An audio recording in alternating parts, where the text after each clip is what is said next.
Antes de partir, por favor, quisiera me señalaran, hemos tenido personas de Brasil, Ecuador, Colombia, Perú, México. No sé si en este momento hay alguien de esos países que esté ya conectado o conectada. Yo soy de Ecuador. Perdón, Tomás, sí, Ecuador. Soy de Ecuador. ¿Alguien más? Yo de México, Aquí en Olivia. Marina. Ajá, de México. Ok, bienvenida, gracias. Hola, gracias. Julián de Colombia. Ah, ahí está el colombiano que yo andaba buscando. Ok, bienvenido. ¿Alguien Muchas más? gracias.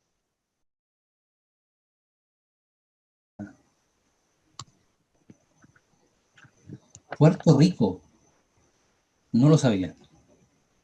De Iris Ramos para todos. Puerto Rico, bienvenida Iris. Gracias por estar con nosotros.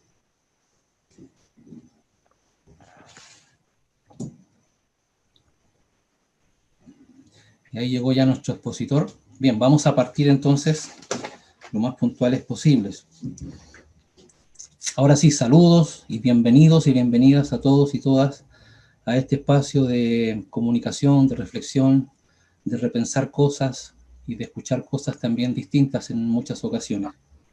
Gracias por participar con nosotros, por tomarse el tiempo de querer compartir lo que vamos a tratar con relación a la apocalíptica hebrea.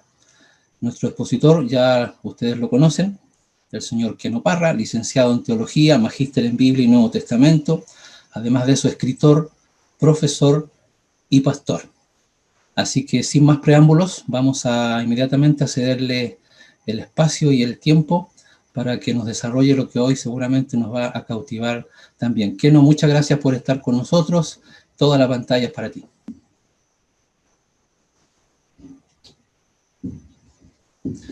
Tienes apagado tu IC. Aló. Hola Claudio, hola Elton, hola a todos los amigos, que Dios los bendiga muchísimo. Voy a silenciar acá, voy a cerrar el WhatsApp del computador que también me, me molesta un poco. Ya, ahora sí, me dicen que la cámara se ve borrosa, debo ser, sí, pero no sé. No, ahora se arregló que no. Ahora estamos ok. Está bien. Ah, ya. Gracias. Bueno, que Dios los bendiga un montón, espero que hayan estado bien. Espero también que hayan podido leer el capítulo 7 del libro de Daniel, del capítulo 4 y 5. Vamos a hablar algunas cositas un poco interesantes y un poco conflictivas, en realidad, hoy día. Son un poco peleonas. Quisiera pedirles, si es que pueden, si es que quieren también, prender sus cámaras para verlos, si es que, insisto, si es que quieren. Si es que lo quieren, está bien. Hola Mario Pessoa, hola Luis, Aarón, un gusto, Iris, eh, hola iPhone de Elton, no sé quién es el iPhone de Elton. Tomás Vargas, un gusto, Sasha, César Soto, un gusto. César, tú eres el que hace los podcasts. Yo te escucho, yo te sigo, brother. Te sigo. Muchas gracias por enseñarnos. Antito, te vi en la nieve. Te vi que casi te sacas la mugre por ahí bajando la nieve. Miriam Muñoz, un gusto. Hernán Bordoni. Su apellido es italiano, ¿no? Sí. ¿Vives en Chile? ¿En Argentina? En Chile. En Chile, chileno. Chileno, gracias a Dios. Ah. Bien, comencemos. La semana pasada vimos los antecedentes que construyen esto de la apocalíptica. Hoy día vamos a ver dónde nació todo. ¿Qué es lo que le da origen concretamente a esto de la apocalíptica hebrea, la apocalíptica judía? Y lo vamos a trabajar desde el libro de Daniel. Y también vamos a ver algunas reflexiones del libro del Apocalipsis.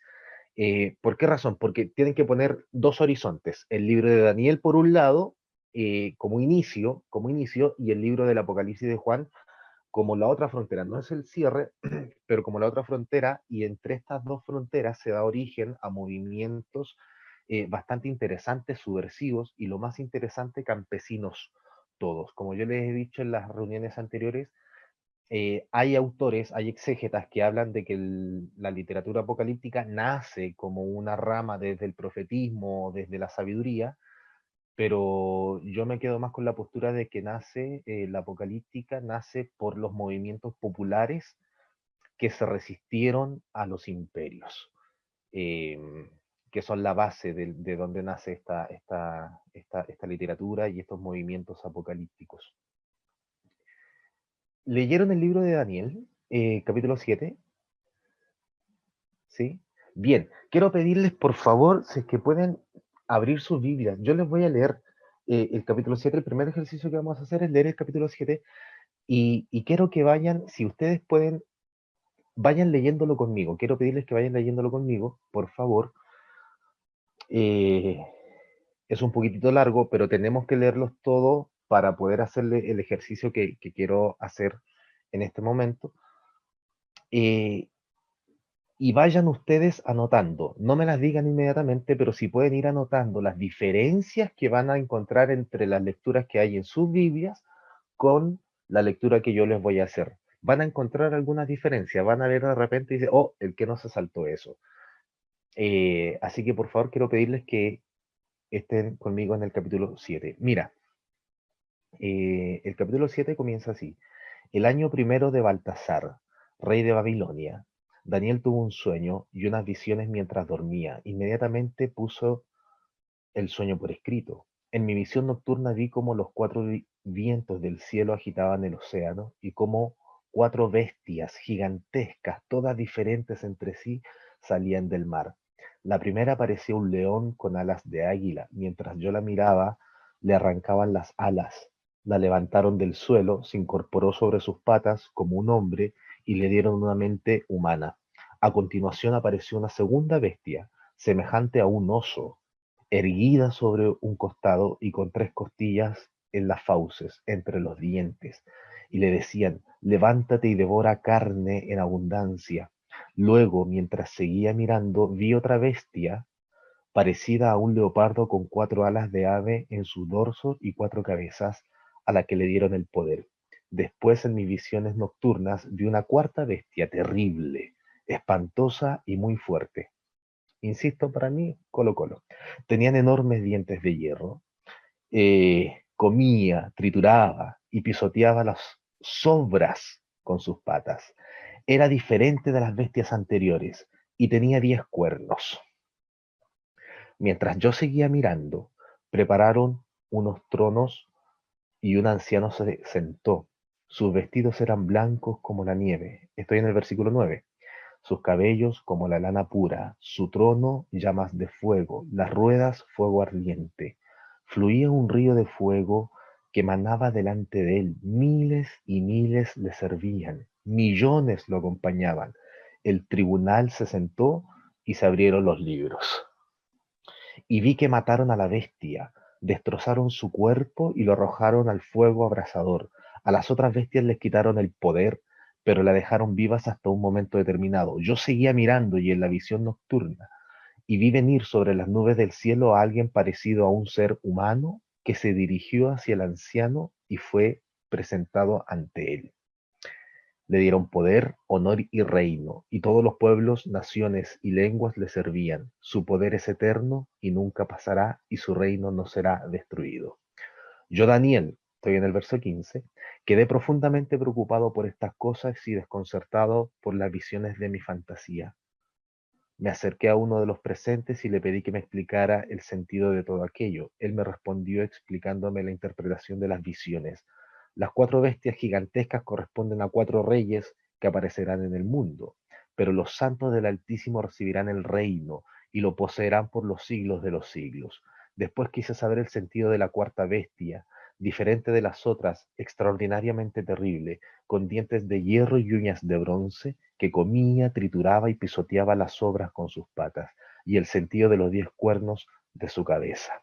Entonces me dijo, la cuarta bestia, estoy en el verso 23, corresponde a un cuarto reino que aparecerá en la tierra, diferente de todos los otros, devorará toda la tierra, la pisoteará y la pulverizará. Los 10 cuernos corresponden a 10 reyes que surgirán en ese reino.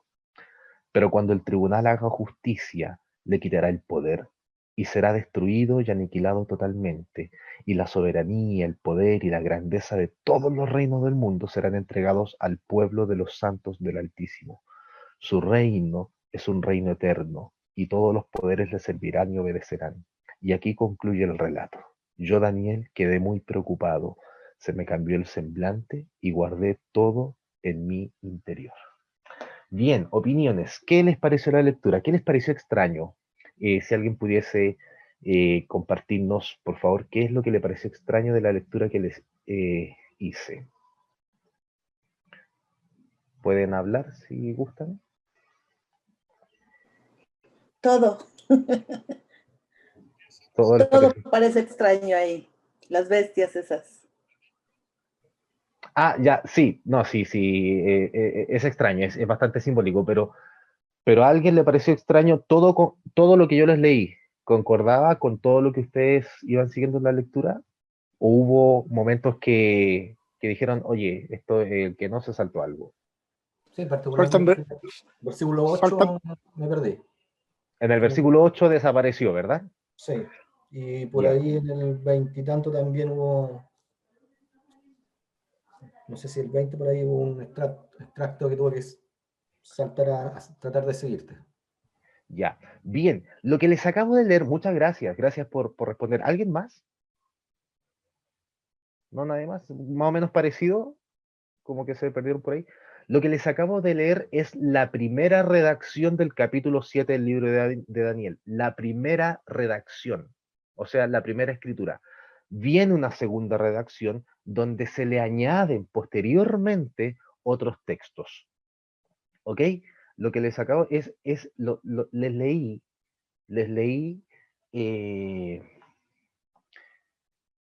la primera formación del capítulo 7. ¿Qué textos me salté para que los anoten?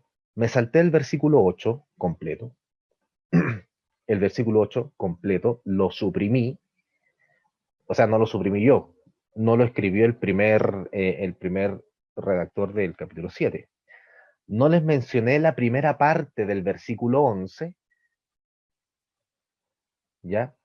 Tampoco les mencioné la segunda, tampoco les leí la segunda parte del versículo 20 hasta el versículo 22. Versículo 21 y 22 desaparecieron por completo. ¿Ok? Y tampoco les leí la segunda parte del versículo 24 y también no les leí para nada el versículo 25. Si ustedes leen sin estos versículos el capítulo 7, encuentran un orden totalmente normal, completo. ¿Ya? Tienen que saber que estos versículos que yo les acabo de indicar fueron añadidos después. Y esa es la historia que yo les voy a contar ahora. Todos, o la mayoría, no todos, la mayoría de los exégetas concuerdan en que en el libro de Daniel es el origen de la literatura apocalíptica. De hecho, cuando ustedes lean más adelante o estudien los libros apócrifos, la apocalíptica apócrifa, la gran mayoría de ellos se alimentan del libro de Daniel. La gran mayoría de ellos se alimentan del libro de Daniel. Y el libro de Daniel también fue fuente del Apocalipsis de Juan y otros apocalipsis cristianos, e incluso de algunos apocalipsis gnósticos después del cristianismo, o sea, después del primer siglo donde nace todo el cristianismo o los cristianismos. ¿Qué es lo interesante de esto? ¿En qué época nace el libro de Daniel? El libro de Daniel nace específicamente en la época de un gobernador tirano, cruel, de los Seleucidas, porque acuérdense que cuando estuvo el Imperio Helenista, muere Alejandro Magno a los 33 años, su imperio se divide en 4 por sus generales, y Palestina se la pelean dos gobiernos, los Ptolomeos y los Seleucidas. Primero lo gobiernan los Ptolomeos y después vienen los Seleucidas y conquistan la tierra de Palestina. Hasta allí, esa es la historia. En la tierra de cuando ya Palestina estaba conquistada por los Seleucidas, viene una serie de reyes, hasta que llegamos a un rey que va a marcar mucho la historia, Antíoco IV Epifanes. La gran crisis judía entre los años 167 y 164 a.C. fue marcada por este señor Antíoco IV Epifanes. ¿Cómo? ¿Cómo? ¿De qué manera? Porque esto comenzaron a aparecer unos señores por ahí, otro imperio comenzó a hacer ruido, Roma. Entonces Roma estaba queriendo invadir todo este sector de Palestina también, y viene Antíoco IV Epifanes y comenzó a buscar aliados. ¿Qué aliados buscó? Buscó lo siguiente, y hizo la siguiente oferta. Habló con el pueblo judío, que estaba dominado por ellos, y les dijo: yo voy a convertir en ciudadano helénico a todo aquel que apoye esta campaña contra estos avances romanos. Entonces, llegó en el sumo sacerdocio estaba un señor llamado Onías III, pero viene otro señor llamado Josué que compra el sumo sacerdocio, insisto, en palabras textuales, este señor compra el sumo sacerdocio y se hace llamar, se cambia el nombre a Jasón, que en la historia de los macabeos, así como que los van a mencionar un poco. Y este señor Jasón, aliado de Antíoco IV Epífanes, comienza todo este proceso helenístico, de helenización de la cultura judía. Y es en ese contexto que los choros de los macabeos, Matatías Macabeos y todos sus hijos, hacen un levantamiento en armas. ¿Por qué? Porque aquí estaba la amenaza. Con ese proceso de helenización iba a desaparecer el pueblo judío, iba a desaparecer. ¿Por qué? Porque la ciudadanía estaba siempre destinada para unos pocos privilegiados.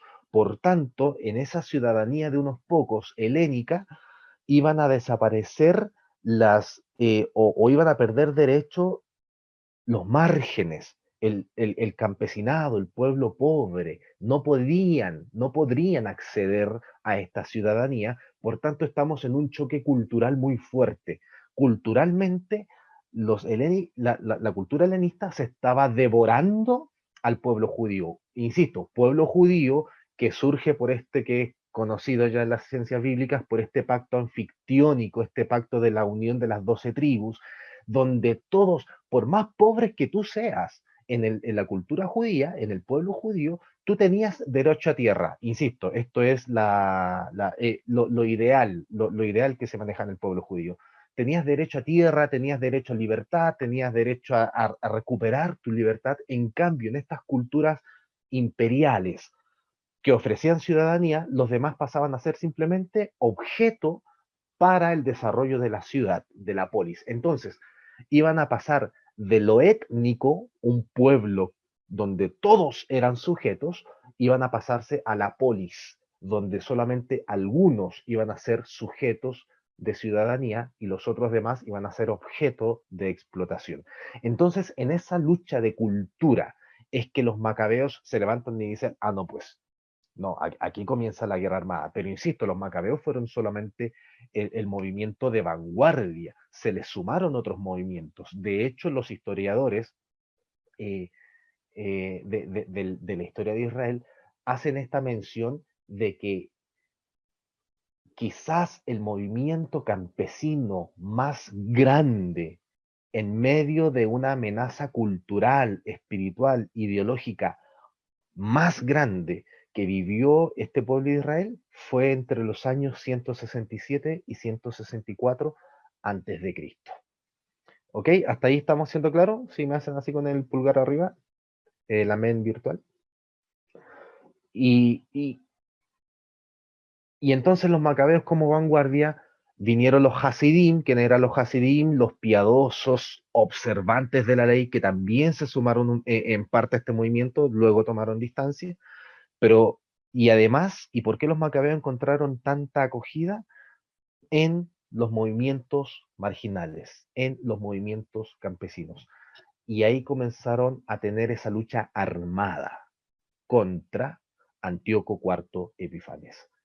Fíjate, ya teníamos redactado el capítulo 7 del libro de Daniel. Y después, en eso tan conocido en la hermenéutica, que es la relectura, la construcción del texto bíblico, la relectura del texto, porque ¿cuál era el acontecimiento? El acontecimiento que estaban viviendo, años 167, 164 a.C., toda esta crisis imperial, cultural, ideológica, religiosa, teológica que estaba sufriendo el pueblo de Israel. Teníamos ya el capítulo 7, vamos a explicar más de Daniel en unos instantes. Teníamos la primera versión, dado el acontecimiento de Antíoco IV Epifanes, que comienza a hacer todo este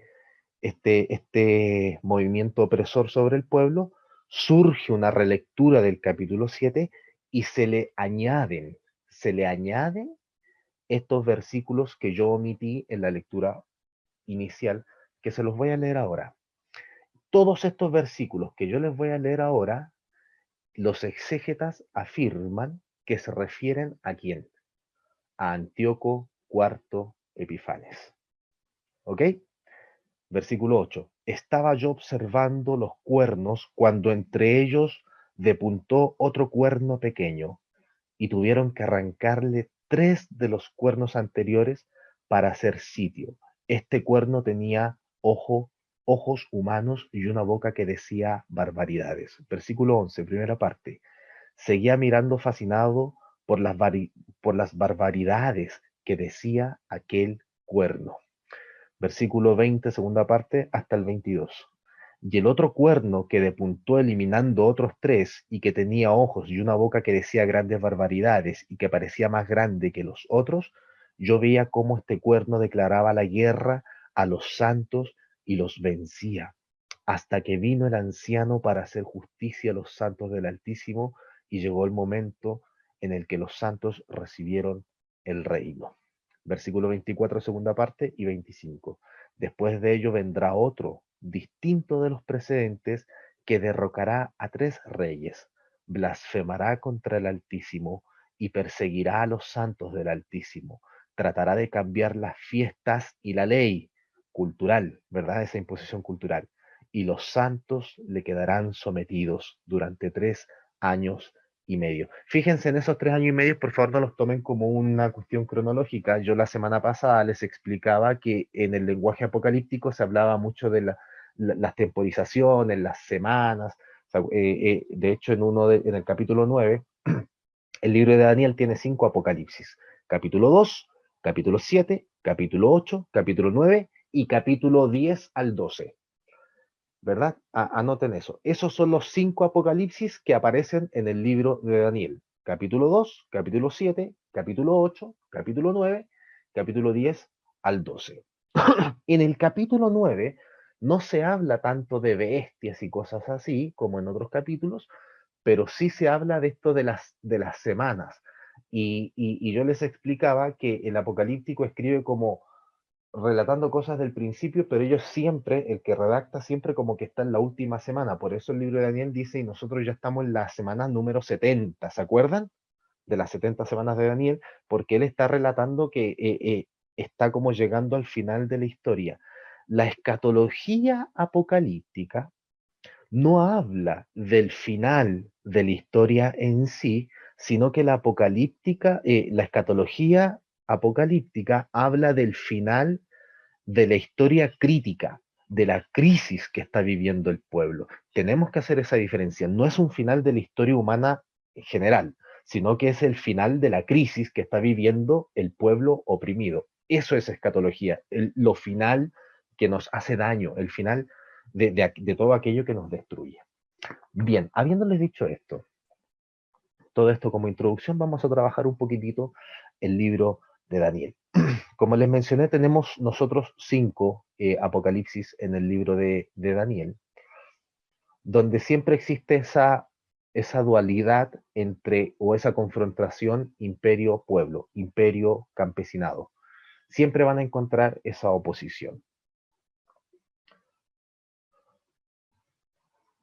En todos los capítulos está la descripción. Por ejemplo, en el capítulo 2, la descripción que nosotros vamos a encontrar del imperio es la estatua. ¿Se acuerdan de la estatua? Oro, hierro, bronce y al final los pies de barro, y que se desprende una piedrecita de un monte, y esta piedrecita se convierte en una gran bola de tierra que destruye estos imperios. En el capítulo 7 se va a hablar de las bestias. Las primeras 3 bestias que tienen características de animales, que también hablamos de ese simbolismo la semana pasada,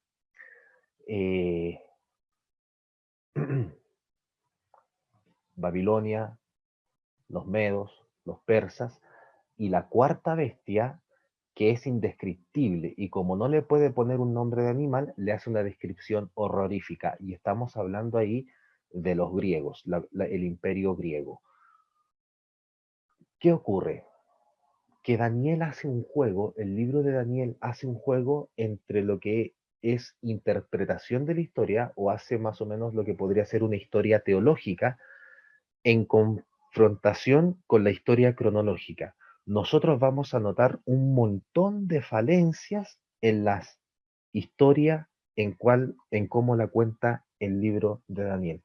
Les voy a poner un ejemplo. Si ustedes se van al capítulo 2 conmigo, del libro de Daniel, en el versículo 1 van a encontrar lo siguiente. El año segundo de su reinado, Nabucodonosor tuvo unos sueños. Aquí Daniel está dando una cronología, o sea, una época exacta, insisto, en la historiografía, en la historia cronológica, esto no es exacto, pero para la historia teológica de Daniel, esto es como una fecha exacta. En el año segundo de Nabucodonosor, si ustedes se van al capítulo 7, verso 1, dice: el año primero de Baltasar, rey de Babilonia. También está situando cronológicamente los acontecimientos. En el 8 van a encontrar lo mismo, y así en los otros apocalipsis. 8.1, el año tercero del reinado del rey Baltasar, yo Daniel, versículo 9, perdón, capítulo 9, el año primero de Darío, y el capítulo 10, que hace exactamente lo mismo, en el año tercero de Ciro, rey de Persia. Cuando ustedes leen el libro de Daniel completito y se encuentran con todas estas fechas, es fácil para nosotros hacernos una especie de cronología. Si nos hacemos esa cronología, Babilonia, medos, persas, griegos, podemos hacerla según el libro de Daniel, pero eso sería una historiografía falsa según la historia cronológica, porque los medos no fueron antes que los persas, sino que según la historia, Babilonia cae bajo un rey persa, no medo, ¿verdad? ¿Por qué razón?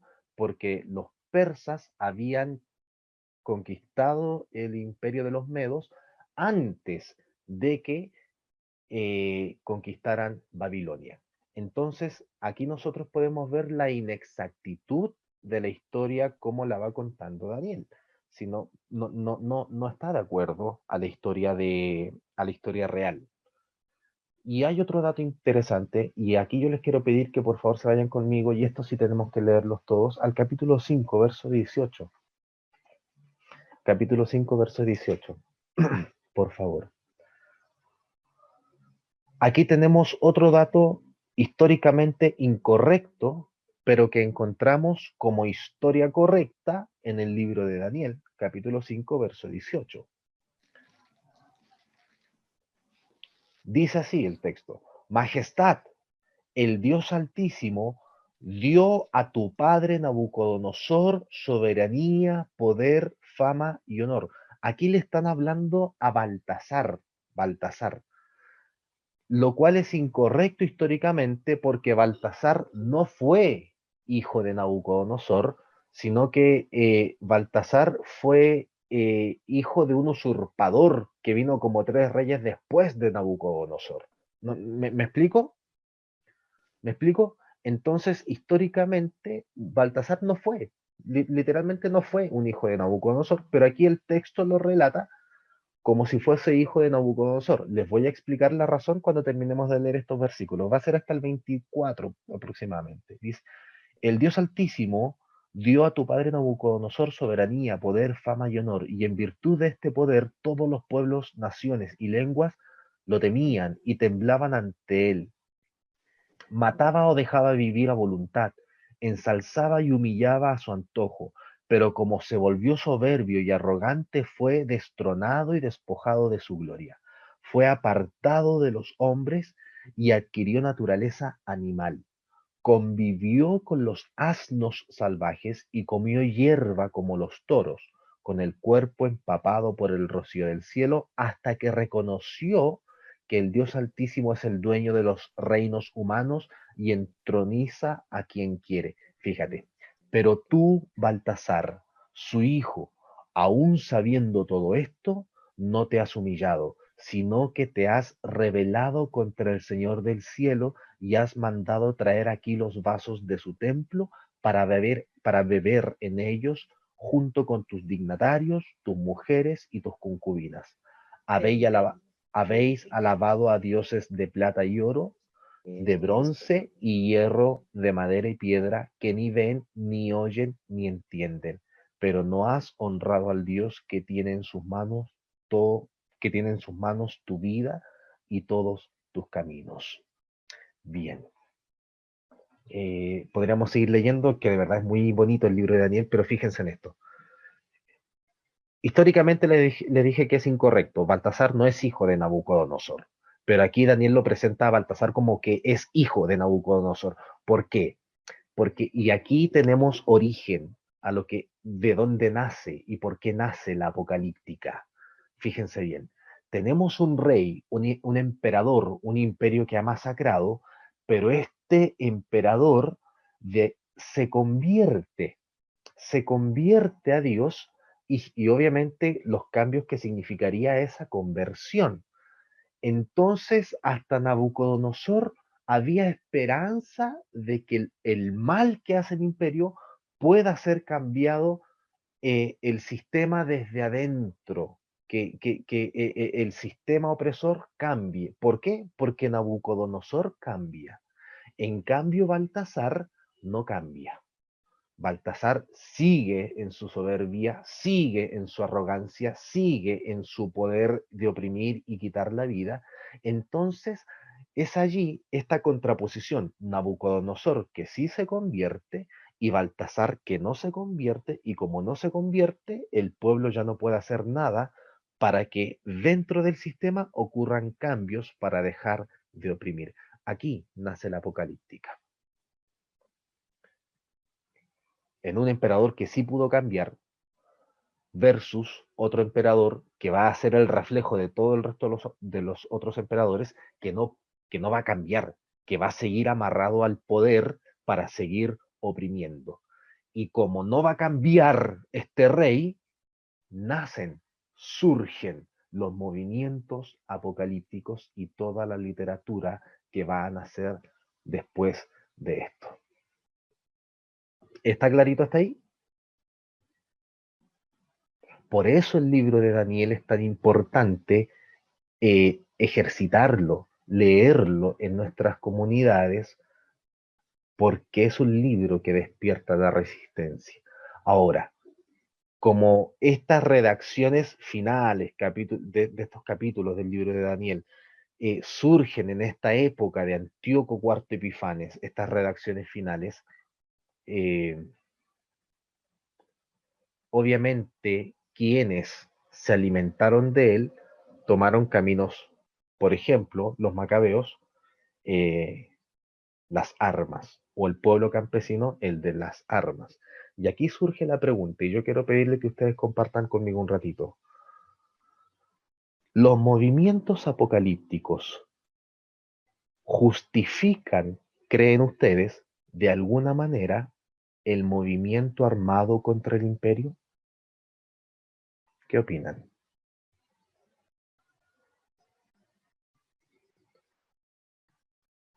Bueno, no todos a la vez. Pero, ¿Qué no, Hernán? Acá. Hernán, hola. Hola. Oye, de lo que hemos hablado, y cuando estos conflictos que no pueden ser resueltos en la tierra, el libro los desarrolla con la intervención divina, lo más probable que esperaríamos es que ellos esperarían que sea Dios quien combata por ellos y no ellos asumir las armas, según el lineamiento que estamos pensando. Por lo tanto, la respuesta, a mi entender, sería no justificarían ellos tomar las armas para hacer un cambio, sino esperar que Dios haga ese cambio. Perfecto, Hernán, muchas gracias. Muchas gracias. ¿Alguien más? Era preguntar si podías repetir,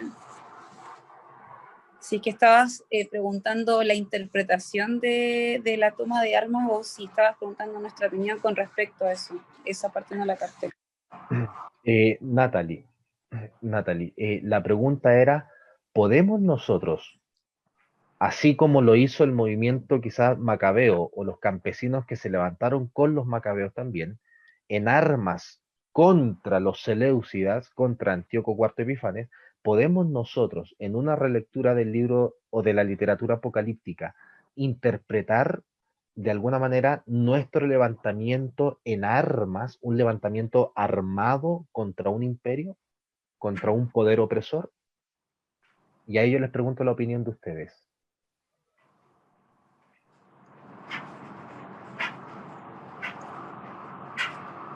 No sé, no puedo interpretarlo simbólicamente, ¿ya?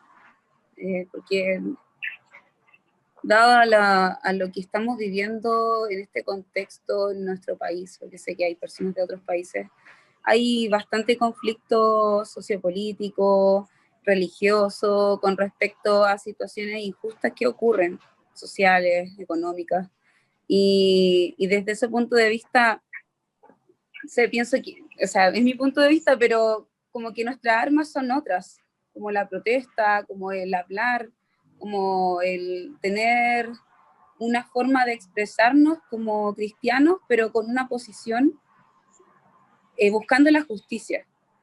Así como lo hicieron estos grupos, estos macabeos que se unieron a los grupos marginales, como decía, de los campesinos, también nosotros como cristianos el compromiso de tener una opinión, de sacar la voz, de cómo nosotros también tomamos posición con respecto a lo que está ocurriendo. Gracias, Natalie. Muchas gracias. Les voy a leer lo que dice nuestra amiga Iris. Dice, yo creo que en toda rebelión o resistencia es entendible que se levanten grupos más radicalizados. En lo personal creo que la vía pacífica, pero la historia ha demostrado que ambas opciones caminan de la mano en los procesos de cambio. Muchas gracias, Iris. ¿Alguien más quiere opinar algo? Sí, yo quisiera, no sé si se escucha bien. La ¿Se escuchamos escucha? bien. Ok, gracias, que no. Yo pienso que sería el último recurso, pero no debemos descartarlo. ¿Por qué? Porque a través de la historia hemos visto que sí, es verdad, la protesta, la resistencia civil ha sido otro recurso, y desde luego todo lo que tenga que ver con marchas y todo. Pero hoy en día ya se ha esto desvirtualizado tanto que ya lo ven como muy común, y entonces tal vez necesitemos llevar las cosas a otro nivel, porque por ejemplo, en México, que está habiendo tantos grupos y tantos problemas al respecto, y yo creo que vamos a tener que llegar a eso, porque hoy en día ya aquí tenemos problemas ya muy, muy fuertes. Y recuerdo aquel pasaje en el capítulo 2 del Apocalipsis, que dice, sé fiel hasta la muerte, yo te daré la corona de vida. En la exégesis eso nos dice que aunque nos cueste la vida, no hasta que muramos, no.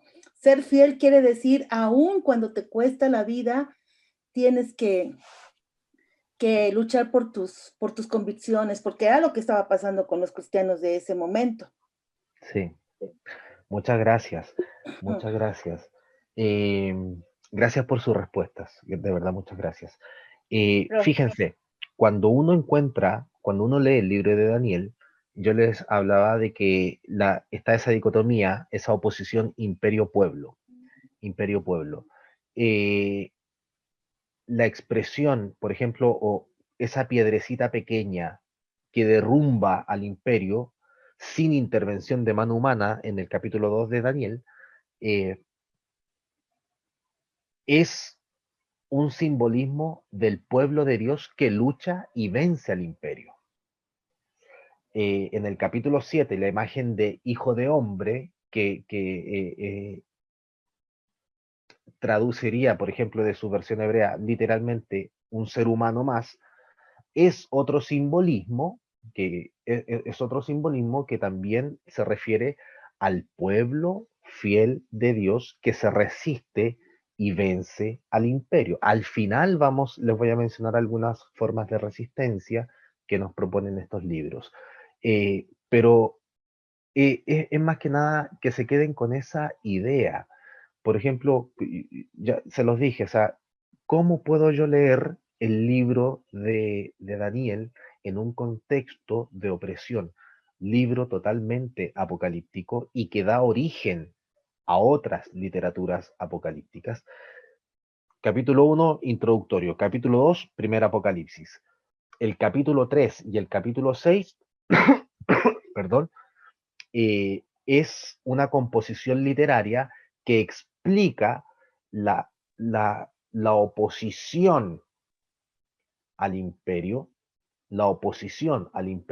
Capítulo 4 y capítulo 5 es otra composición literaria que explica la oposición al poder, la denuncia al poder, al abuso del poder.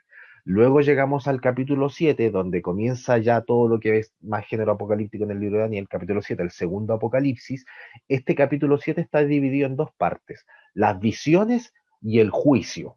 Las visiones, la visión descriptiva, las 4 bestias, las primeras que tienen un rostro de animal y la segunda que es indescriptible pero es terrorífica, y después la segunda parte del capítulo 7 de Daniel es el juicio. ¿En qué consiste este juicio? En dos partes. A las primeras 3 bestias se le quita el poder, como leímos hace un rato, y a la cuarta bestia se le destruye totalmente. Se le destruye totalmente. ¿Y qué ocurre después? Es como que se da vuelta la tortilla, porque el pueblo oprimido pasa a ser pasa a convertirse de alguna manera como el imperio. Y uno dice, wow, o sea, ¿es el camino? Pero no se angustien porque después la explicación dice, y este imperio no tendrá fin. Por tanto, está explicándolo como el reinado de Dios, el imperio de Dios, donde todos son humanos. Acuérdense, el contexto que yo les explicaba hace un rato es que la imposición, la opresión helenista iba a comenzar por eso, convertir en ciudadano a los privilegiados y dejar como objeto a los demás. En cambio, este pueblo que tiene imagen de hijo de hombre, que va a pasar a tomar el imperio, ya no va a dominar como bestia, porque acuérdense, ¿cómo se describen a los imperios? Como bestias. Tratan a las personas como bestias, es un trato bestial. En cambio, este nuevo imperio va a tener un trato humano, digámoslo un poquitito más sociológicamente, humanizante, donde todos caben. Capítulo 8, capítulo 9 y capítulo 10 al 12 siguen estas cosmovisiones apocalípticas y dualistas entre imperio y pueblo. Por tanto, el libro de Daniel, podemos decir, nos llama a ser pacifistas o no activistas. No, para nada, nos llama a la movilización.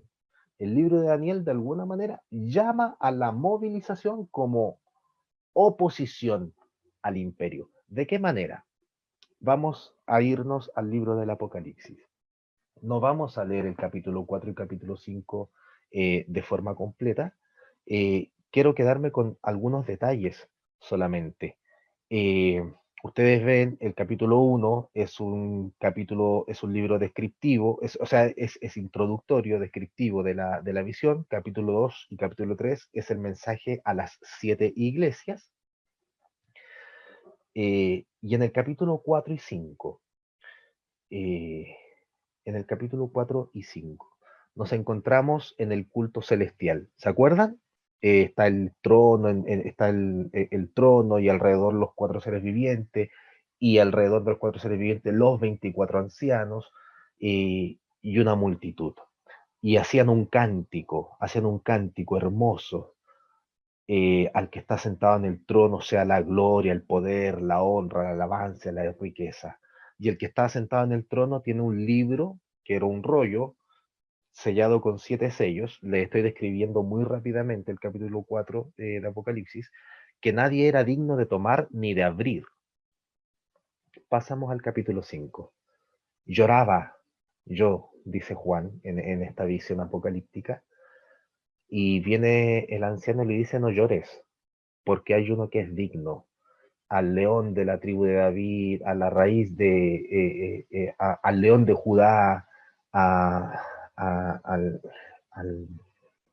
ay, en vez de darme vuelta se los voy a leer, perdónenme, por favor.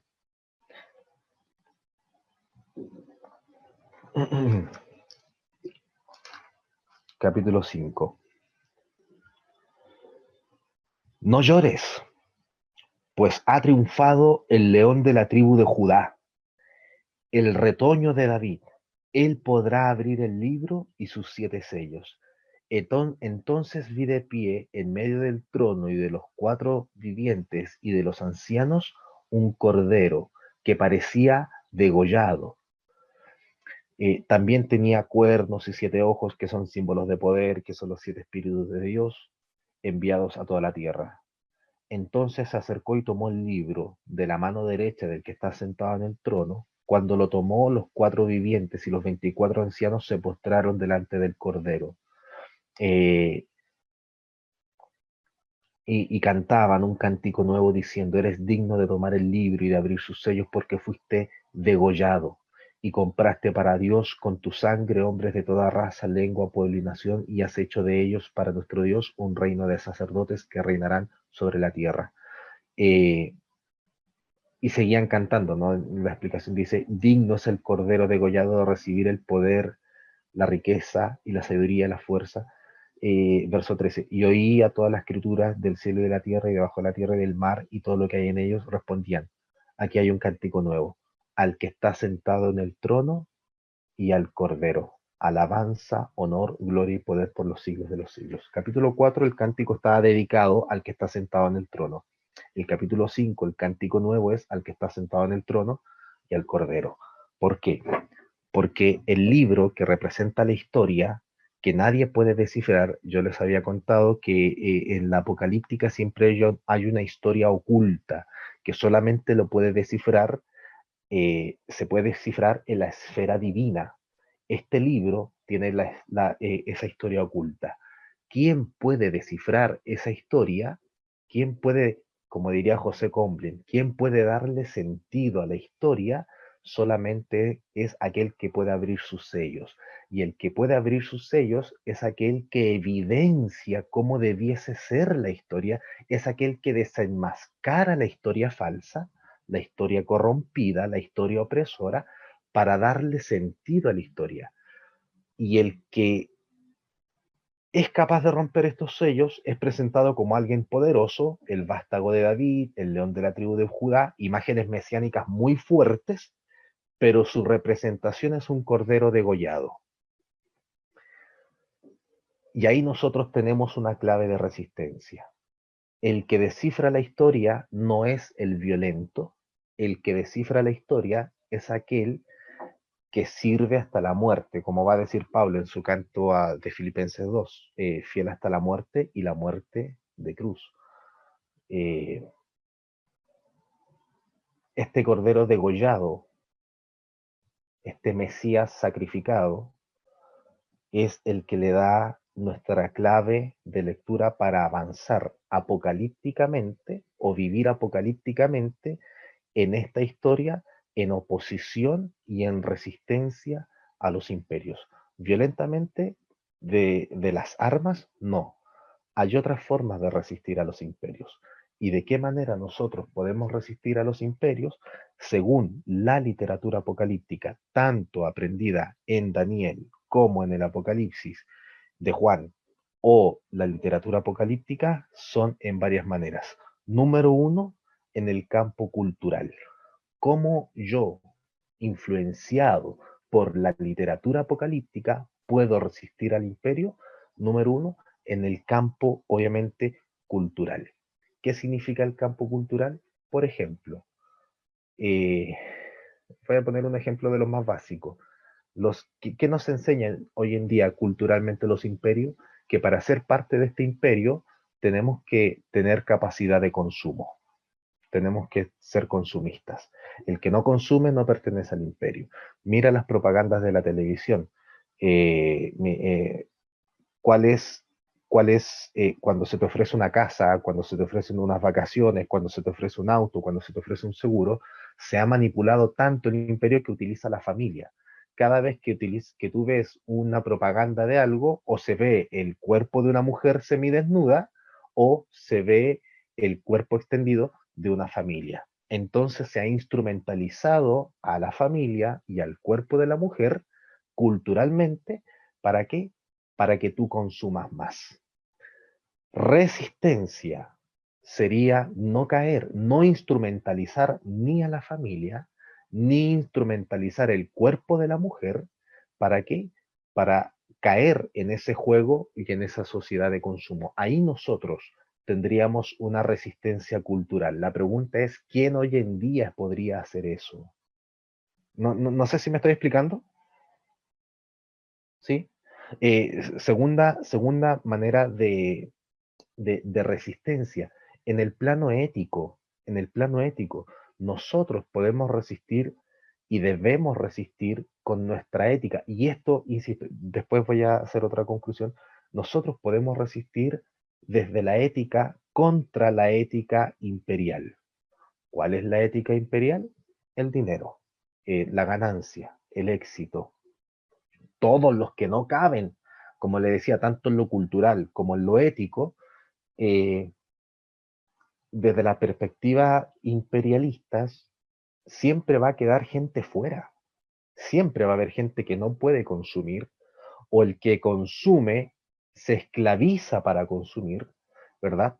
Y siempre va a haber gente que va a querer, que no pertenece a ese grupo, pero se mueren por pertenecer a ese grupo de consumidores.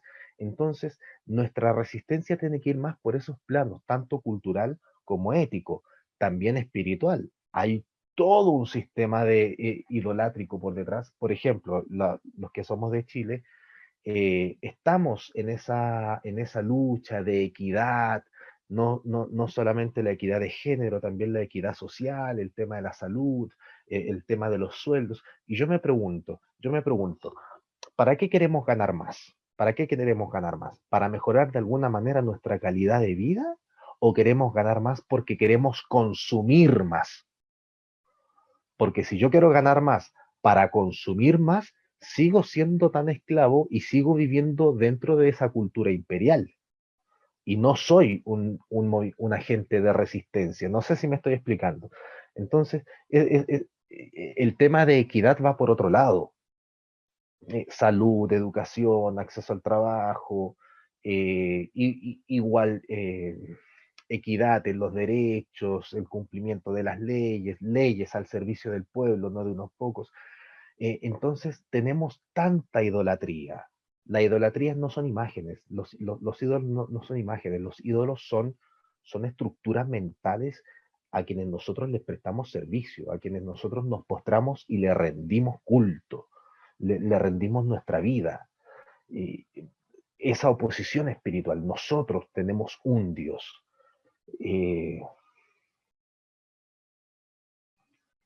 Y la otra es la cuestión teológica. La resistencia teológica. Todo imperio siempre va a recurrir al discurso religioso y teológico para justificar su imperialismo.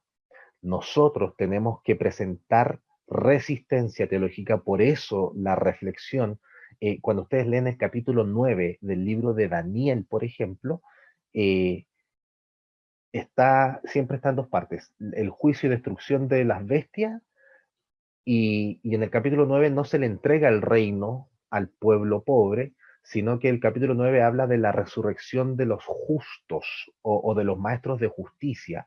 Literalmente diría los que hicieron justo al pueblo, los que le enseñaron al pueblo a vivir justamente. Entonces, y se especula que los redactores finales del libro de Daniel fueron justamente estos sabios, estos sabios de justicia, estos maestros que le enseñaron la rectitud al pueblo. Entonces, por eso es importante esa reflexión teológica. ¿Para qué? Para desenmascarar los discursos religiosos y teológicos que justifican el sostenimiento de la cultura imperial. ¿Qué hace el Apocalipsis capítulo 4 y capítulo 5? Que la resistencia a este imperio descrita en la historia celestial no está en las armas, sino en esa resistencia sacrificial. Yo no voy a levantar mi mano contra, sino que lo contraimperial está en aquel, no en la imagen poderosa, sino en la imagen de la entrega y del servicio. La apocalíptica judía, si bien pudo haber sido interpretada para levantamiento de armas, que de hecho sí ocurrió, la pregunta ¿es ese el objetivo de la apocalíptica, como mencionabas, Hernán, hace un rato? Los movimientos apocalípticos, acuérdense, Nabucodonosor pudo cambiar, Baltasar ya no. Y como Baltasar ya no pudo cambiar y no quiso cambiar, tenemos nada de fuerza para hacer cambiar el imperio en el sistema, pero podemos resistir. Entonces, en esa resistencia tenemos la esperanza de que Dios va a intervenir en esta historia. Pero en ese proceso en que Dios interviene y decide la historia por el bien de los oprimidos, cosas que vimos en los cursos anteriores, nosotros presentamos resistencia. ¿De qué manera presentamos resistencia? Cultural, ética, espiritual y teológica. ¿Dónde presentamos esa resistencia? En nuestras comunidades, en nuestro ambiente, en nuestra forma de vivir. Y esa resistencia puede ir germinando en que otras personas se liberen de ese imperialismo y podamos vivir un poquitito más libres, aunque oprimidos, esperando esa intervención divina. Pero insisto, es lenguaje religioso, no sé yo, una honestidad mía del corazón, no sé yo si es que literalmente se va a abrir el cielo y va a descender Dios y va a acabar con esta historia. Lo que yo sí sé es que Dios me manda o nos manda a resistir a toda esa fuerza opresora que deshumaniza a las personas. Ante el imperio opresor, sea el que sea, o ideología opresora, es válida la resistencia, te va a decir el texto del Apocalipsis. El movimiento cristiano nace entre estos dos horizontes. El libro de Daniel como origen de la literatura apocalíptica y el libro del Apocalipsis de Juan como el otro horizonte. Entre estos dos horizontes nacen los movimientos cristianos, y los movimientos cristianos principalmente fueron movimientos de resistencia ante estas ideologías dominantes imperialistas y de muerte. Bueno, ¿alguien tiene alguna pregunta? Hola, ¿qué no? Entonces, Sí. Oye, te agradezco lo que estás compartiendo, tremendamente interesante. Y estaba pensando, porque finalmente la apocalíptica es creada en el judaísmo, no en el cristianismo necesariamente. Entonces pensaba en lo que llevó a los macabeos a alzarse con las armas, interpretando su propia apocalíptica. Claro, nosotros podemos, desde ahora, desde el cristianismo, de un proceso de 2000 años, interpretar que con las armas no es a lo mejor la solución. Sin embargo, en la historia, aquí mismo en Chile, por ejemplo, tenemos a teólogos de la liberación, por ejemplo, que dieron sus vidas y que se alzaron con armas también. Bueno, en Latinoamérica también conocemos algunos personajes, no sé, aquí mismo en La Hormida o en La Legua, en la misma Villa Francia, a curas católicos que salían a marchar, a tirar molotov.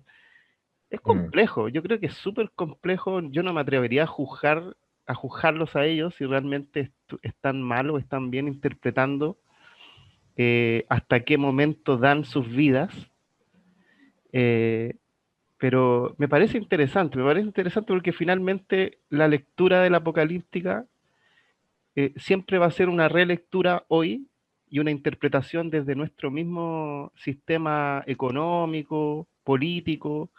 Hoy día, claro, somos a lo mejor oprimidos por el imperialismo yanqui, no sé cómo quisiéramos decirle, el capitalismo, el neoliberalismo, pero no es lo mismo que vivían los judíos en ese tiempo. Claro. Cuando recién llegaron los griegos o los romanos, hay textos que dicen que se violaban a sus mujeres, a sus hijos, y bueno, en ese momento yo creo que la resistencia no era solamente cultural, no podían hacer solamente una resistencia pasiva, porque si no te terminaban matando también. Entonces, pensaba en eso, y no sé, ¿qué piensas tú? Quería hacerte esa Ah, pregunta respecto a lo sí. mejor de que si esto se empeorara algún día. Sí, no, gracias, Elton. La pregunta es muy buena. Yo creo que les mencioné, no sé si la primera o la segunda clase, que en el género apocalíptico o los apocalípticos creían en el martirio radical. No se entregaban al martirio, no se entregaban como que, ay, mátenme para demostrar que soy un mártir de Cristo, pero ellos con tal de no hacer la misma violencia que el imperio hacía, obviamente nunca iba a ser la misma si es que se levantaban en armas. No puedes comparar un país que lanza una bomba atómica con alguien que te pelea con palos y piedras. Pero aún en esa radicalidad de que la intervención y la solución de la historia iba a ser en el campo divino, ellos renuncian totalmente a cualquier estructura violenta, cuerpo a cuerpo. Entonces, por eso el martirio se convirtió para ellos en una experiencia radical. De hecho, en el mismo libro de Daniel, tú tienes dos experiencias de martirio donde el que los libera es Dios. Es una imagen muy utópica que hace Daniel en ese sentido, porque una es en el horno de fuego, los amigos de Daniel, y otra es el foso de los leones. Y sin violencia se entrega a ese martirio, pero claro, lo libera Dios. No va a ocurrir eso a lo largo de la historia. Yo también conozco, mira, de hecho tenemos un teólogo de la liberación que falleció hace poco, Ernesto Cardenal, que tiene el poema romántico más bonito que yo he leído. Es medio machista, pero, pero es muy encachado. Ese al perderte yo a ti, no sé si lo han escuchado. Dice, al perderte yo a ti, tú y yo hemos perdido. Yo porque tú eres a quien yo más amaba, y tú porque yo era el que te amaba más. Pero de nosotros dos, tú pierdes más que yo, porque yo podré amar a otra como te amaba a ti, pero a ti nadie y alguien te amará como te amaba yo. Ah, no, sí. Este señor era seco en poesía. Pero bueno, Ernesto Cardenal, sandinista nicaragüense, él decía, ante la opresión, él decía, por eso lo cuestionaban tanto, ¿no? Ante la opresión vale el levantamiento de armas. Eh, Decía él, el asunto está, ¿es esa la intención de la literatura apocalíptica? Analizándola en su contexto, insisto, el contexto de crisis era tan grande, los seleucidas eran tan crueles, tanto militarmente, económicamente y culturalmente, que claro, la visceralidad humana obviamente va y justificadamente va a despertarse los judíos, los macabeos y todos los demás vieron tan amenazada su propia identidad cultural que vieron ellos el camino de la resistencia armada. Y está bien, es una interpretación que ellos hicieron y es un movimiento que dejó historia, marcó historia y lograron su su liberación de los seleucidas un tiempo hasta que vinieron los romanos y los masacraron, ¿no? Pero la pregunta es, ya, si eso no funcionó, ¿qué puede funcionar? Si eso no funcionó, si ese levantamiento armado no funcionó, ¿qué puede funcionar? Volvamos entonces a esas resistencias, insisto, pero esto ya es una opinión personal, sin caer en el juicio de aquellos que por la desesperación y la angustia obviamente van a tomar las armas. La resistencia cultural en las comunidades, la resistencia ética, la resistencia teológica. Yo creo que a eso se refería un poco Daniel cuando a este pueblo que es como una piedrecita que se desprende de una montaña y que derrumba a la estatua de este gigante y después se convierte en una gran montaña iluminando al resto de naciones. Yo creo que esa resistencia puede ser mucho más que una resistencia armada, pero no lo sé. Aquí podríamos hablar mucho de ética situacional también. Por eso yo no juzgo bajo ningún aspecto a aquellos movimientos que se levantan ya ante una situación tan desesperante que se levantan en armas. Yo no voy a ser parte, pero tampoco los podría juzgar. ¿Que no? ¿Que no? ¿Sí? Hace un momento atrás quedó la distinguida Nilda Estudillo con una pregunta y se está sumando Erly también. No sé si quieres darle espacio ahora. Yo estoy libre, así que ustedes digan. Nilda, por favor, adelante. ¿Qué no? Tremenda exposición. De verdad, enriquece nuestro espíritu, nuestro corazón y nos da una luz divina de permanecer en la resistencia. Quizás un pensamiento de una vieja más radical con los años, porque siempre estuve muy normada, pero después uno va aprendiendo y va liberando pensamientos. Y yo creo que tuvimos un ejemplo en la actualidad de resistencia en el estallido social. Cómo se unió Chile en la protesta social de la opresión de la cual vivimos actualmente. Nadie quiere armas. Pienso que los que vivieron en este tiempo de Daniel y a lo mejor los judíos en muchas otras oportunidades también tuvieron que hacer resistencia con armas para poder conquistar, para poder liberarse. Lo hicieron a su manera. En este tiempo ya no hablamos de este tipo tan grande de violencia, aunque no podemos cerrar los ojos y decir no existe, porque hay países que sí se confabulan a guerras. Entonces, pienso yo que si vamos a usar y tenemos las herramientas como lo cultural, lo ético, lo espiritual, lo teológico,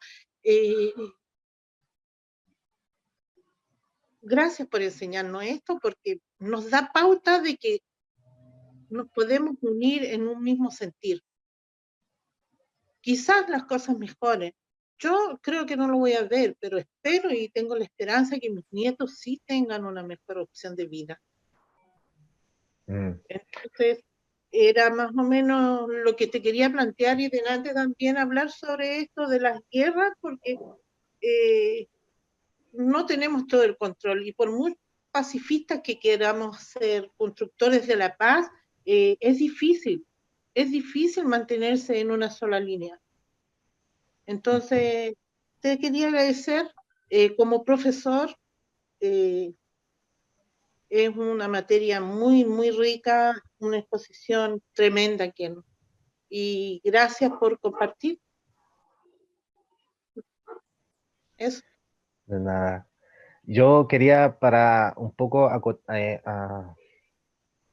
aportando eso, no sé si ustedes acá en Chile se acuerdan de este joven militar que en el norte de Chile, cuando sacaron el ejército a las calles, este joven botó su fusil. Yo creo que y todas las consecuencias que le van a traer y que le está trayendo a ese joven, ¿no? pero esa imagen quedó fuertemente muy marcada en mucha gente, y ojalá quede marcada en muchos militares también. Esa es una imagen simbólica extremadamente poderosa lo que hizo, o sea, no levantar las armas contra su propio pueblo es muy potente, es muy potente. Ese hombre está solo ahora. Es que la apocalíptica se vive así, se vive en los márgenes, se vive en las soledades. ¿Alguien más tenía alguna pregunta? Creo... Sí, estaba Erly también, que quería hacer una pregunta.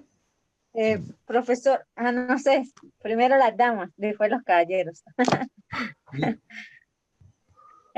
Profesor, iba a hacer una acotación porque de verdad al tema, en lo que he venido, porque apenas este año estoy empezando a estudiar Torah, estoy empezando a estudiar ciencias bíblicas, estoy ahorita con sus clases y estoy como en mi cabeza haciendo como un resumen de todo. Y estaba viendo la clase de Daniel, que la clase de Daniel habla de resistencia, ¿sí? Una resistencia, como dice, una resistencia pacífica. Pero imagínense, eso está en el libro de Daniel. Si lo ponemos a ver, uno estudia la historia del pueblo judío, una resistencia también, porque esta semana estaba estudiando sobre la parte de que uno habla de los fariseos, de los celotes, y los celotes en el pueblo de Israel hacían resistencia, porque ellos manejaban incluso en eso, manejaban armamento, cuchillas torcidas, y esperaban un Mesías guerrero, que viniera a pelear con el pueblo, o sea, como traían todo el tiempo como su mentalidad, y todavía hay algunos, como hay otros que ya no, su mentalidad esperando un Mesías guerrero, o sea, que fuera guerrero. Y podemos verlo hoy en día en la actualidad, esas resistencias todavía, yo les llamo los guerrilleros los celotes, los guerrilleros de esa época. Vamos a ver la resistencia. Como venezolana que soy, vemos la resistencia en mi país de Venezuela, y de verdad es lamentable y es tan triste de ver que usted como pueblo venezolano, usted quiera defenderse ante la corrupción política, ante la corrupción militar, y a lo que usted va a hacer esa resistencia, lo digo como venezolana, no estoy en mi país, pero lo pude vivir 4 años atrás que salí del país.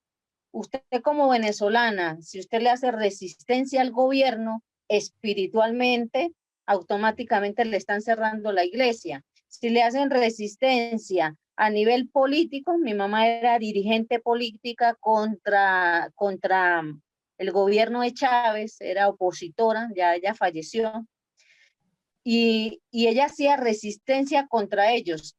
¿Cómo remetían contra la familia? Remetían de que lo meten en el sistema, y en el sistema le dicen, usted va contra el gobierno, no tiene derecho a vivienda, no tiene derecho a empleo por el gobierno, no tiene derecho a salud, y si es posible, la persona llega enferma al hospital, muere, porque este es opositor, no es chavista, no le ponga nada, que se muera. Entonces podía ver anoche pude ver unos videos donde veía cómo una persona se fue a defender ante el gobierno, y los mismos entes del gobierno partieron los vidrios, hicieron hasta para vender. Hablé ayer con un pastor amigo mío, me dice, Erly, estamos haciendo resistencia en oración. Entonces es tan terrible que hoy precisamente usted hable sobre el tema de la resistencia, ¿no? Y uno esperando un libertador por Venezuela, esperando un amanecer por Venezuela, porque todos salimos, mucha gente tuvo que salir para poder ayudar a su familia con ingresos económicos, y entonces uno ve como esa impotencia, que usted se quiere defender pacíficamente, saliendo a hacer protestas con carteles y todo, y automáticamente le manden perdigones, le dañen cara.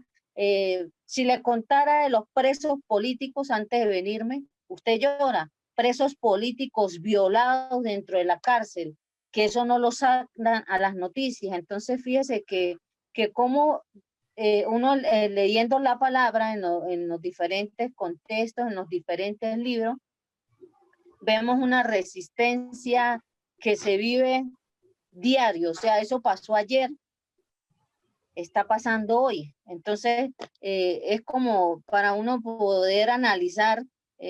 Sí, yo creo que hay grandes hombres, creo que también hay libros en la Biblia que hay grandes hombres que fueron libertadores de la nación. Yo me pongo a leer Esther, digo, esa mujer, Dios la usó para ser una libertadora en ese momento de Israel. Puedo ver diferentes, un José, puedo ver muchas. También veo lo malo, pero también veo hombres resistentes que llegaron a cumplir un propósito en ese tiempo y en esa historia y en esa época. Entonces era como mi análisis hoy a su clase, profesor. Gracias, Early. Fíjate, mira, dos cositas que quisiera mencionar. Bueno, primero, es algo que venimos lamentando hace mucho tiempo, lo que ocurre en Venezuela. Es trágico, es trágico y es muy doloroso. Y no solamente lo que ocurre con Chávez, lo que ha venido ocurriendo hace mucho tiempo atrás también. Pero fuera de eso, por ejemplo, justamente en esos contextos, es donde es importante volver a estos libros de apocalípticos, como Daniel, por ejemplo. Porque en el libro de Daniel tú no te encuentras, por ejemplo, lecturas como las que aparecen en el Éxodo, un Dios liberando al pueblo con mano poderosa, así trayendo plagas y cosas así. Tampoco aparece un Moisés. Las figuras que se utilizan en el libro de Daniel corresponden siempre al pueblo resistente. Es el pueblo el que resiste, es la comunidad la que resiste. Y como es tan poderosa, como son tan poderosas estas bestias, y tratan bestialmente al pueblo, nosotros tenemos que resistir con el trato humano, humanizando a las personas. Pero sí, es una lucha desgarradora, es una lucha desgarradora a veces y sí es normal que una vez pierda también un poco las fuerzas, somos humanos. Por más fe que tengamos, somos humanos. No sé si podemos abusar unos segunditos más de tu tiempo. Tenemos a dos personas que también quieren hacerte una pregunta. Les voy a pedir que seamos lo más concisos posible. Tomás Vargas y César Soto después. Claro, claro. ¿Se me escucha bien? Sí. Adelante. Hola, Keno, un saludo. Bueno, nada, agradecerte. La verdad es que esto de formas de resistencia me pareció, la verdad, increíble y que tiene implicaciones a realidad y a la pastoral muy importantes, muy interesantes. Entonces, bueno, gracias por darnos como es que salud, ¿no? Para, en ese sentido, poder seguir trabajando con este tema. Bueno, mi pregunta era más relacionada al Apocalipsis. Justamente cuando mandaste este libro, ¿no? De cómo interpretar los símbolos, habla de los modelos que se ha utilizado para interpretar. En estos está el modelo futurista, el modelo preterista y el modelo que actualmente es, bueno, que en la Iglesia Católica manejan más es el modelo pascual, toda la luz de esta cristología. Entonces, claro, me queda esta duda, ¿no? Quisiera saber actualmente en estos estudios exegéticos, ¿qué modelo se está manejando? ¿Cuál está siendo cada vez tal vez el más aceptado? Porque claro, yo, bueno, soy de corte católico y en esto se maneja un corte más pascual en ese sentido, como se menciona en el libro, pero he visto que en denominaciones que yo conozca evangélicas maneja un modelo más tal vez preterista, ¿no? Son los dos capítulos hablan de un pasado, un presente, pero de largo hablan de un futuro próximo o algo que va a pasar en un futuro. Entonces me parece interesante, quisiera saber actualmente cómo se están manejando estas teorías, estas posturas y bueno, también preguntarte personalmente cuál es la tuya. Gracias, Tomás. Mira, responder eso es extremadamente difícil desde el lado evangélico porque piensa que somos como 24.000 denominaciones evangélicas. Entonces, las posturas que manejen todas estas obviamente van a ser variadas, pero sí es bastante preterista. O sea, ellos esperan un fin inmediato, casi inminente. pero no esperan un fin de la historia de la crisis que vivimos, ellos esperan un fin de la historia humana, o sea, un fin de la historia humana para comenzar otra historia, otro proceso humano.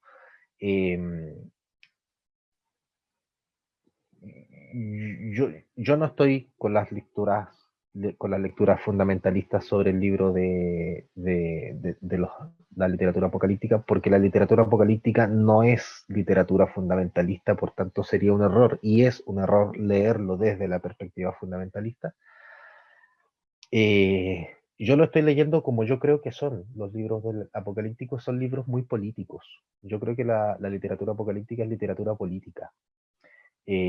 Lo que no implica, lo que no significa avalar o validar un partido político, sino que son lecturas políticas porque tenemos que leerlas políticamente, obviamente son espirituales también, pero tenemos que leerlas políticamente porque nos llaman a esa resistencia que desde los poderes políticos y económicos manejan las sociedades. Entonces yo lo estoy leyendo, de hecho hay una teóloga, pueden anotarla, Elizabeth Schussler Fiorenza, ella es católica, Tomás, ella escribió un libro que se llama Apocalipsis contra los imperios, te lo recomiendo, Apocalipsis contra los imperios. Entonces la literatura que hoy o sea, la forma de lectura que hoy en día más se le está dando al género apocalíptico, obviamente es volver a su lectura original, de alguna manera es leerla desde la apocalíptica y desde el simbolismo, desde la simbología apocalíptica, pero en su contexto político, para nosotros poder leerlo o releerlo en nuestro propio contexto político. Yo no leo el libro del Apocalipsis como un libro o el Apocalipsis de Juan, por ejemplo, no lo leo como una descripción cronológica de la historia. Yo lo leo como la apocalíptica es un llamado a la resistencia donde se espera la intervención de Dios, pero esa intervención de Dios, paradójicamente, que se resuelve en las esferas celestiales, donde Dios está ganando, según la literatura apocalíptica, esa intervención de Dios se da en la resistencia de las comunidades. Por esa razón tú vas a ver que Jesús es tan severo con 5 de las 7 iglesias que aparecen en capítulo 2 y capítulo 3 de Apocalipsis, porque de las 7 iglesias, solo 2 se salvan. A las otras 5 Jesús las hace pebre retándolas. ¿Por qué? Porque no están siendo esa resistencia, esas comunidades de resistencia que debieran ser contra el Imperio Romano. Entonces yo me voy por la lectura política de la apocalíptica. Profesor Nico. ¿Me dijiste Neco? Profesor, ¿cómo es que Nico es? ¿Cómo es su nombre, profe? Que no. ¿Cómo? Que no. Que no, perdón, yo que Nico. Profesor Keno, qué pena. Expulsada. Pero sabe que yo estaba estudiando lo de Apocalipsis y con Daniel se hace mucha semejanza porque en ese entonces estoy leyendo aquí en mis apuntes cuando se hablan de las 7 bestias, de la cabeza, hablaba de Claudio y de Tito, que eran prácticamente los opresores de ese entonces, y ellos, cuando hablaba de la parte, por eso es que se hace semejante con Daniel, porque cuando se hablan de los símbolos y todo era porque ellos oprimían al pueblo. Entonces, para darle como la esperanza, en ese entonces hablaban de que iba a venir un guerrero, que los iba a salvar y dándole como esperanza, pero no es para este tiempo que estamos viviendo. Eso ya pasó en esa época. Lo que pasa es que cuando nos ponemos a leer en la parte histórica para quién era, a quién le estaban hablando, todos esos sucesos apolíticos de lo que uno ve, eso ya pasó, o sea, como esa parte de figuras que dicen que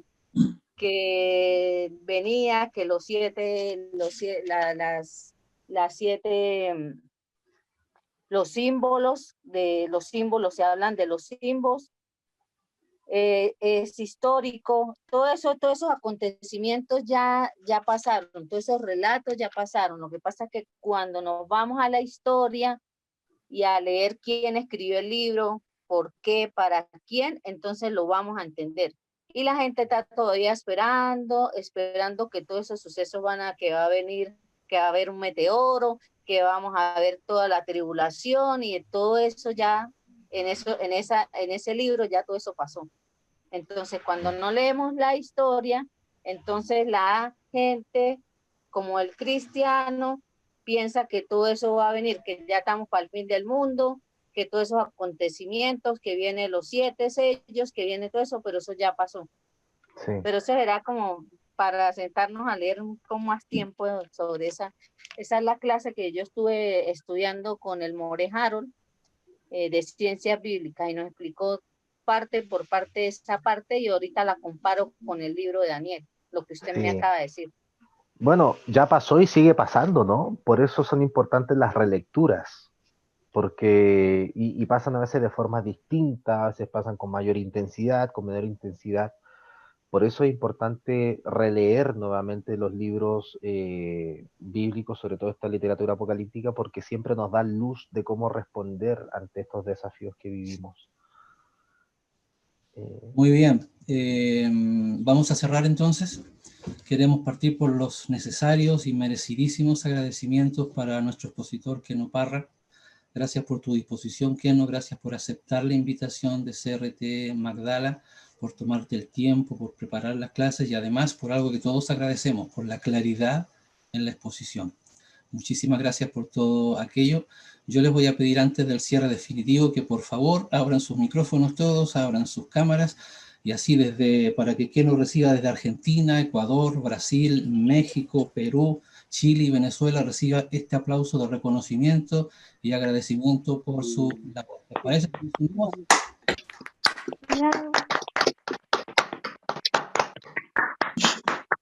Gracias, Keno. Gracias. Agradecerles también a todos ustedes, los participantes chilenos y de los demás países que nos han querido acompañar. Gracias por tomarse este tiempo, gracias por creerle a CRT y aceptar la invitación también ya a darse este tiempo, estos días sábados que hemos tenido para juntarnos, conocernos y escuchar algo tan importante como lo que Keno nos ha expuesto.